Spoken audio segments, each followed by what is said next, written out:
اس وقت میں قرت کے اختلافات کس نوعیت کے تھے کہ حضرت عثمان نے اس اقدام کو ضروری سمجھا؟ اگر حضرت عثمان قرآن پاک کو ایک ہی لہجے پہ مت لاتے، ایون شام اور عراق کے لوگ ایک دوسرے کو لہجوں کے اختلافات کی وجہ سے کافر کافر کہنا شروع ہو چکے تھے۔ مصحف عثمانی میں نہ نقطے تھے نہ اعراب تھے، تو پھر بعد میں یہ کب اور کیوں شامل کیے گئے قرآن پاک میں؟ اس کی وجہ یہ تھی کہ الفاظ کی ادائیگیوں میں فرق آ رہا تھا۔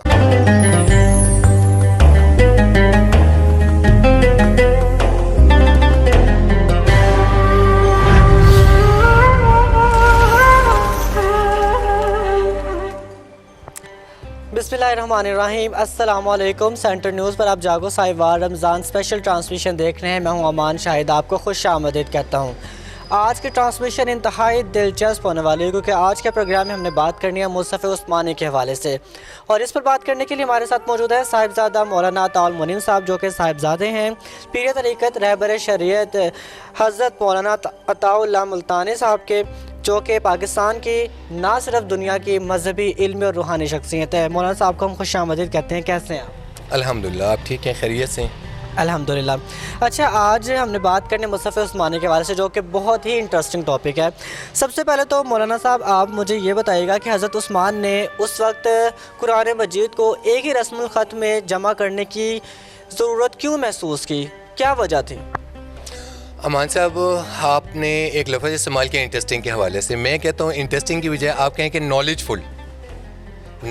فل آپ کا یہ پروگرام ہے۔ اس میں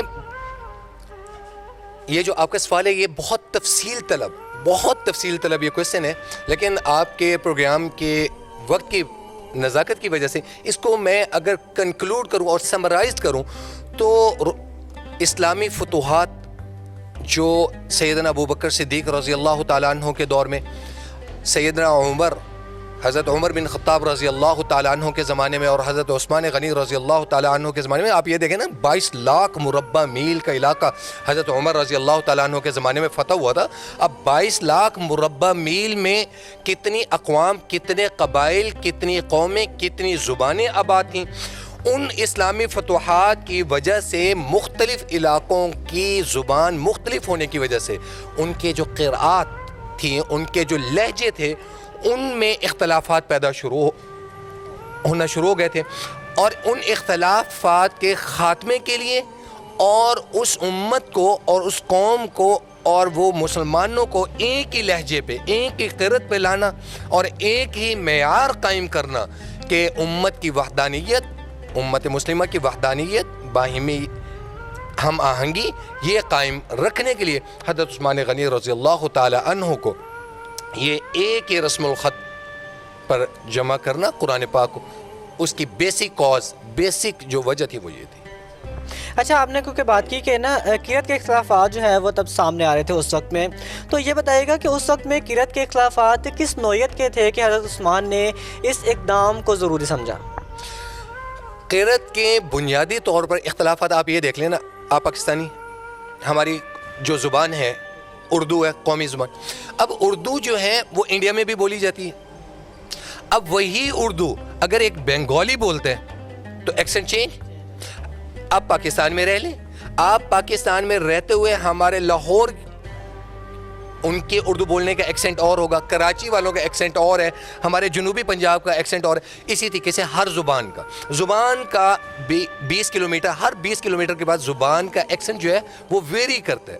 تو آپ یہ دیکھیں وہاں پر بنیادی اختلافات جو تھے وہ اعراب نہ ہونا تھے، اس وقت تو اعراب نہیں لگے ہوئے تھے، زیر زبر پیش وغیرہ نہیں تھے، رسم الخط مختلف تھے، لہجے مختلف تھے۔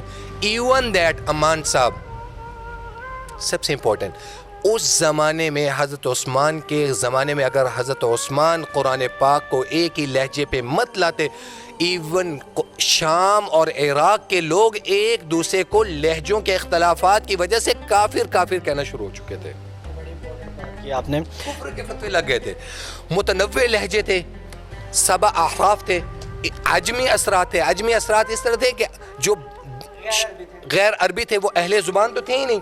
اسی طریقے سے تفسیری نکات اور متفرق نسخے۔ اب تفسیری نکات کو میں تھوڑا سا آپ کو بتا دوں، رسول اللہ کے زمانے میں جن صحابہ نے رسول اللہ کو قرآن کی آیات کی جو تفسیر آپ نے بتائی تھی، جب وہ جانے لگے انہوں نے سمجھا وہ جو تفسیر آپ نے بتائی ہے, وہ جو تفصیل بتائی ہے, وہ بھی قرآن کا حصہ ہے. سمجھ آ گئی؟ یہ اہم پوائنٹ ہے. اور دوسرا متفرق نسخے صحابہ نے نوٹ کیا, انہوں نے رسول اللہ صلی اللہ علیہ وسلم جو بتا رہے ہیں سمجھا رہے ہیں, انہوں نے سمجھا یہ بھی آیت کے ساتھ ہی ہے. یہ وجوہات ہیں. اچھا, کیونکہ آپ نے بھی بات کی نا کہ اس وقت مصحف عثمانی میں نہ نقطے تھے نہ اعراب تھے, تو پھر یہ بتائے گا کہ جب مصحف عثمانی میں نہ نقطے تھے نہ اعراب تھے تو پھر بعد میں یہ کب اور کیوں شامل کیے گئے قرآن پاک میں؟ نقطے جو تھے یہ ابو الاسود دولی اور نصر بن عاصم اور یحییٰ بن یعمر, انہوں نے حجاج بن یوسف کے زمانے میں یہ کام شروع کیا. اس کی وجہ یہ تھی کہ الفاظ کی ادائیگیوں میں فرق آ رہا تھا. وہ صحابہ کا دور گزر چکا, تابعین کا دور گزر چکا, تبع تابعین کا زمانہ تھا, الفاظ اور لہجوں میں فرق آ رہا تھا. اور اسی طریقے سے اعراب جو تھے, زیر زبر پیش, یہ خلیل بن احمد الفرابیدی یہ اس نے لگائے تھے.